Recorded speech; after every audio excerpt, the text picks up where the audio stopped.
a long way to Tipperary, to the sweetest girl I know. Goodbye to Piccadilly, farewell Leicester Square. It's a long, long way to Tipperary, but my heart's right there. What's going on, guys, and tally ho! Today we are playing a game that's not Kerbal Space Program. Oh my god, I think this is the first time in over a year that I've actually played a game that isn't Kerbal Space Program. But welcome, guys, to War Thunder. I made a video on this game like nearly 2 years ago now, back when I had very, very basic recording equipment, and I've decided now I know a bit more about computers and whatnot, to actually revisit this game, lower my settings a little bit so I can get a bit better frames per second, and actually see how I cope, both when I'm on my own, like I am in this video, and also when I'm with some friends. You may have clicked on this video because the title of it surprised you. One Wing Bandit is kind of a weird title, but well, you'll see what goes on towards the end of the video when that clip actually gets played. But first things first, I do just want to address the gameplay real quick. I am, of course, playing as the British Royal Air Force, the RAF. In this first clip here, which is probably my best clip, I get about 3 kills here and a few assists. I am using the Mark I and Mark II Spitfire, the legendary fighter from World War II, which is just gorgeous. Look at this thing. It is an absolutely timeless design. And it's actually not a bad plane either. It's pretty maneuverable. It hasn't got the best turn rate, I believe, but I'm still learning the game, so I may be completely wrong on that front. But to me, it's definitely one of the better fighters, but it's nowhere near as good, in my opinion anyway. It may not be statistically, but for my personal preference anyway, it's nowhere near as good as the Hurricane that you'll be about to witness in a few minutes' time. You can see here we've got shot up pretty bad, if I say so myself. Yeah, and we end up getting an air collision, which is one of my biggest gripes with the game so far.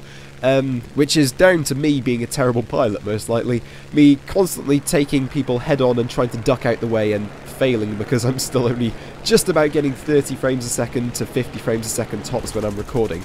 But you can see on this little clip here, I will actually go on a bit of a kill streak. You can see as well that the gun rounds, the bullet rounds, they do actually have a travel time, and so as a result you have to lead your targets. I'm playing in what's known as arcade mode here, which is sort of the easy game mode, where you get that nice little circle in front of your enemy once you get within your weapon's range. You basically aim for that circle, you put your little crosshair. The little circle is where you're looking, and then your little crosshair, see the little cross marker there, is where your guns are aiming. You have to try and keep that crosshair in the circle in front of the plane in order to try and score hits on the opponents, in order to try and shoot them down or cause massive damage to their plane so they basically fall out of the sky. This is a lot harder than it looks, and especially with my terrible aim on PC, it does take a lot longer than it initially seems.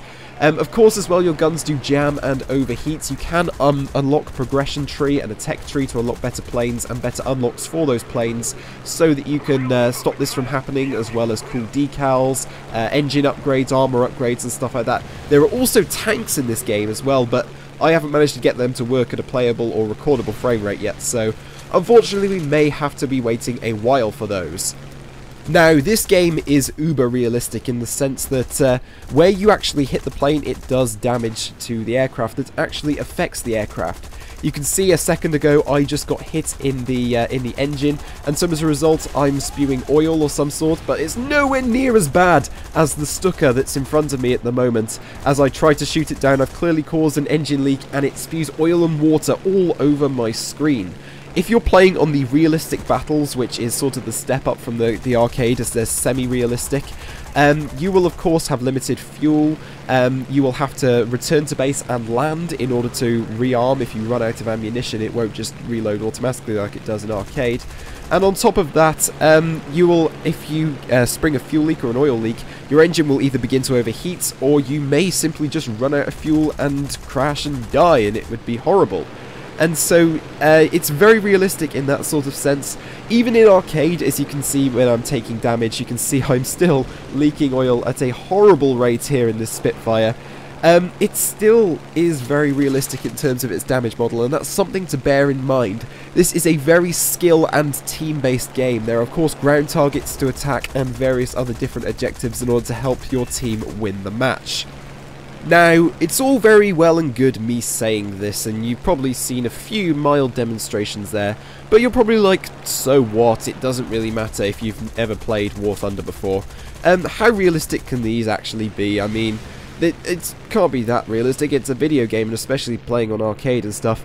Well, you're about to see just how realistic it is here, when bloody good British engineering prevails. As you can see, while destroying an aircraft there, I got one on my tail in this Hurricane here, this British Hurricane, this Hawker Hurricane, and I got my wing shot off, my left wing, the end of it. However, I am still able to keep this thing in the air because this thing is a bloody good piece of British engineering, I tell you. It is a damn good fighter. This is my favourite at the moment. I'm only on tier 2. I'm nowhere near a brilliant pilot yet, or have any brilliant aircraft at the moment.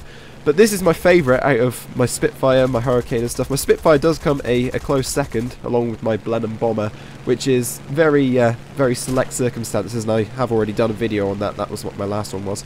But you can see here, even with like half a wing, I'm still able to at least damage and help get kill assists on enemy planes. This was very hard to fly. You can see me here using the yaw rather than the roll in order to try and turn here, and it's actually been pretty successful if you ask me. It's actually been pretty alright. And you can see here, as I'm shooting towards this guy, I actually managed to get another enemy kill assist as my squad mates finish him off there. However, I am of course leaking fuel at a horrible rate, and of course I do have one wing missing, and the last time I checked, that's genuinely not a good thing for spacecraft? Wow, I am really in Kerbal Space Program today. It's not a good thing for aircraft. I mean, like I say, I have played Kerbal Space Program for over 1,000 hours, and I genuinely know that only having one wing on one side of the aircraft is usually not a good idea, unless Jeb's piloting the craft or something.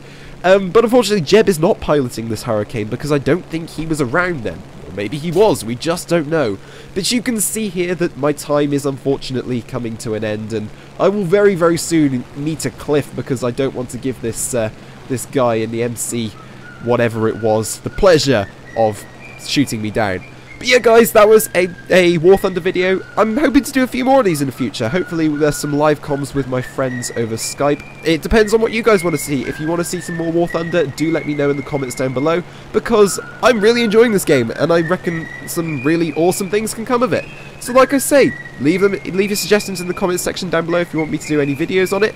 And until then guys, I guess I will see you in the next video, which will hopefully be either Eve or Shamrock Dawn. Eve, Wonders of the Kerbal System or whatever. But yeah guys, my name is Bradders, stay classy, and as always, peace out. It's a long way to Tipperary. It's a long way to go. It's a long way to Tipperary, to the sweetest girl I know.